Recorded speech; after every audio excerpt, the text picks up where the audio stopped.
वित्त मंत्री श्रीमान अरुण जेटली जी को उत्तम बजट देने के लिए बहुत बहुत बधाई देता हूं। ये एक ऐसा बजट है जो गरीब को सशक्त बनाएगा, बुनियादी ढांचे को और मजबूत भी बनाएगा, गति भी देगा, हर किसी की उम्मीदों को अवसर देगा, अर्थतंत्र को एक नई ताकत देगा, नई मजबूती देगा और विकास को बहुत तेजी देगा।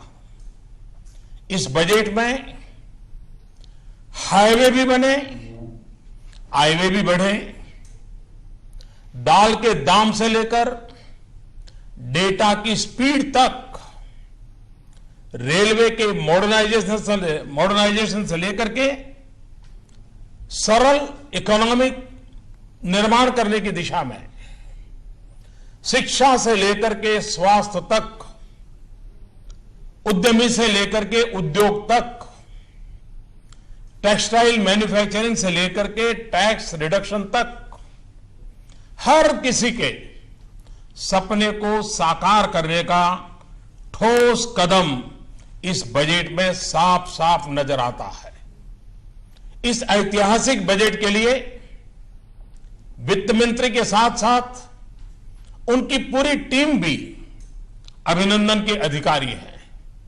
ये बजट देश के विकास के लिए पिछले 2.5 वर्ष में जो कदम उठाए गए, जो फैसले लिए गए और भविष्य में और मजबूती के साथ आगे बढ़ने के इरादों के बीच ये एक बहुत महत्वपूर्ण कड़ी है। इस बजट को मैं देख रहा हूं। एक अन्य महत्वपूर्ण कदम है कि रेलवे बजट को जनरल बजट में मर्ज कर दिया गया है। इससे अब पूरे ट्रांसपोर्ट सेक्टर, उसको इंटीग्रेटेड प्लानिंग में मदद मिलेगी। देश में परिवहन से जुड़ी आवश्यकताओं की पूर्ति में रेलवे अब अपना योगदान और बेहतरीन तरीके से कर पाएगी। ये बजट कृषि क्षेत्र, ग्रामीण क्षेत्र, सामाजिक कल्याण, इंफ्रास्ट्रक्चर, इन सभी क्षेत्रों में एक विशेष ध्यान आकर्षित करता है। निवेश बढ़ाने और रोजगार के नए अवसर पैदा करने की दृष्टि से सरकार की जो प्रतिबद्धता है वो इस बजट में साफ साफ नजर आती है। इन योजनाओं के लिए आवंटन में भी बहुत बढ़ोतरी की गई है। सरकारी निवेश को मजबूती देने के लिए रोड और रेल सेक्टर के लिए भी आवंटन में काफी वृद्धि की गई है। सरकार का लक्ष्य 2022 तक हमारे देश के किसानों की आय डबल करने का इरादा है, 2 गुना करना है। नीतियां एवं योजनाएं उसी प्रकार से तय की गई है। बजट में सबसे ज्यादा जोर इस बार भी किसान, गांव, गरीब, दलित, पीड़ित, शोषित, उन पर केंद्रित किया है। Agriculture, animal husbandry, dairy, fisheries, watershed development, स्वच्छ भारत मिशन, ये सारे क्षेत्र ऐसे हैं जो गांव की आर्थिक स्थिति में बहुत बड़ा बदलाव भी लाएंगे और ग्रामीण जीवन जीने वाले लोगों के क्वालिटी ऑफ लाइफ में भी बहुत बड़ा बदलाव लाएंगे।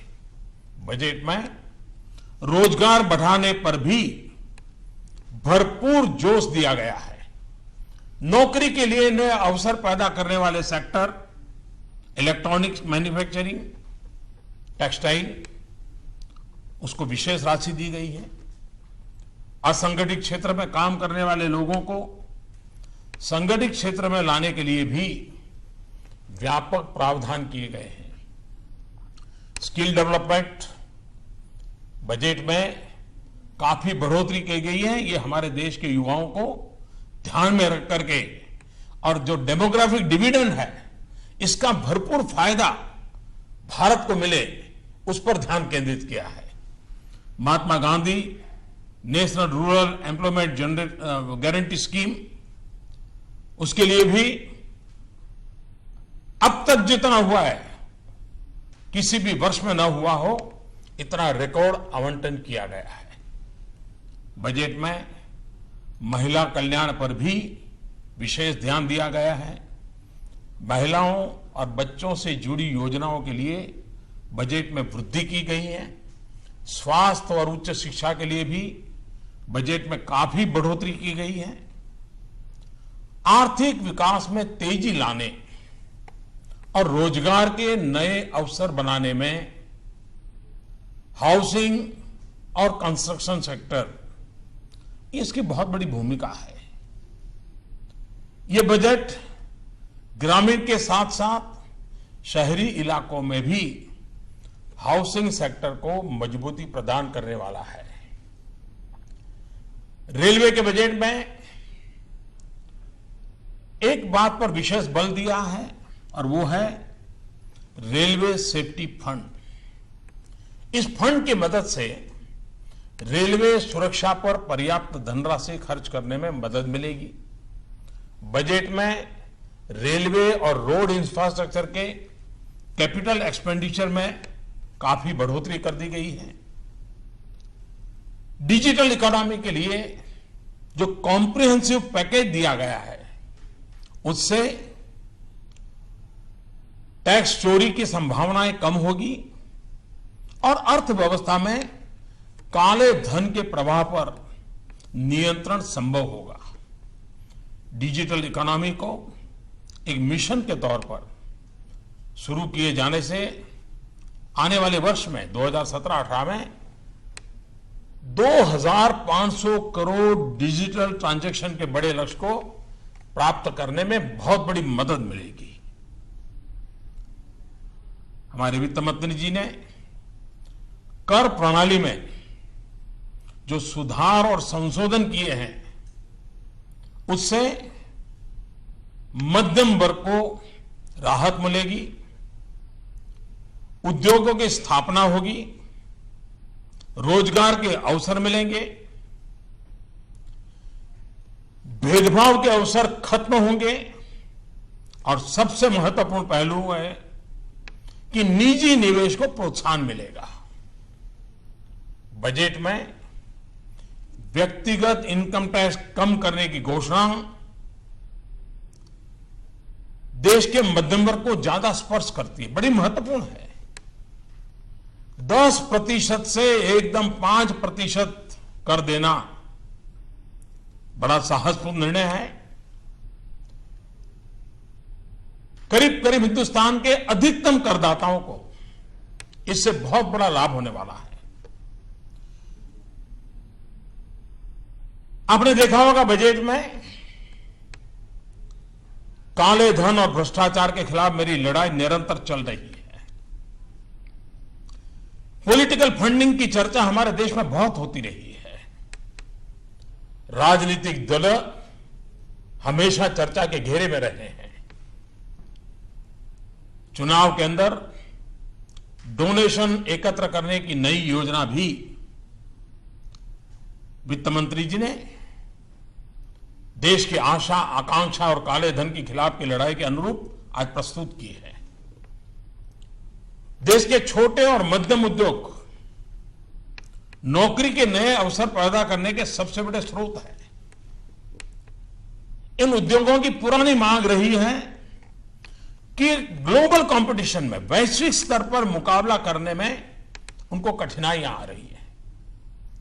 अगर इसके लिए टैक्स कम किया जाए तो हमारे लघु उद्योग, जो कि करीब करीब 90% से ज्यादा है देश में, और इसलिए सरकार ने छोटे छोटे उद्योगों को और उसमें परिभाषा में बदलाव करके उनके दायरे को भी बढ़ाया है और टैक्स को भी 30% से घटा करके 25% कर दिया है। यानी देश के उद्योग जगत के 90% से ज्यादा लोग इसका लाभ ले पाएंगे। ये फैसला मुझे विश्वास है कि देश के छोटे उद्योगों को ग्लोबली कॉम्पिटिटिव बनने में बहुत बड़ी मदद करेगा। ये बजट देश के विकास के लिए एक मजबूत कदम है। इस बजट से रोजगार के नए अवसर पैदा होंगे, संपूर्ण आर्थिक विकास में मदद मिलेगी, किसानों की आमदनी बढ़ाने में ये पूरक होगा, नागरिकों को उनकी क्वालिटी ऑफ लाइफ को ध्यान में रखते हुए शिक्षा, स्वास्थ्य, आवास, ये सारी चीजों में अधिक अच्छी सुविधाएं की संभावना बढ़ेगी और बिना वित्तीय घाटा बढ़ाए देश के मध्यम वर्ग के पास उसकी खरीद शक्ति बढ़े, उसके जेब में ज्यादा पैसे आए, उस दिशा में प्रयास है। एक प्रकार से ये बजट हमारा देश जो बदल रहा है उसको और अधिक तेजी से बदलने का प्रयास, एक प्रकार से हमारे सपनों से जुड़ा हुआ, हमारे संकल्पों से जुड़ा हुआ ये बजट एक प्रकार से हमारा फ्यूचर है, हमारी नई पीढ़ी का फ्यूचर है, हमारे किसान का फ्यूचर है। और जब मैं फ्यूचर कहता हूं तब उसका मेरा मन में एक मीनिंग है। ऐप से फार्मर्स, किसानों के लिए, यू से अंडर प्रिविलेज, दलित, पीड़ित, शोषित, वंचित, महिला, उनके लिए, टी से ट्रांसपेरेंसी, पारदर्शिता, टेक्नोलॉजिकल अपग्रेडेशन, आधुनिक भारत बनाने का सपना, यू से अर्बन रिजुविनेशन, शहरी विकास के लिए, और आर से रूरल डेवलपमेंट, ग्रामीण विकास के लिए, और ई से नौजवानों के लिए एम्प्लॉयमेंट, उद्योग साहसिकों के लिए एंटरप्रेन्योरशिप, एनहांसमेंट, नए रोजगार को बढ़ावा देने के लिए, नौजवान उद्यमियों को बढ़ावा देने के लिए मैं इस बजट के लिए इस फ्यूचर को प्रस्तुत करते हुए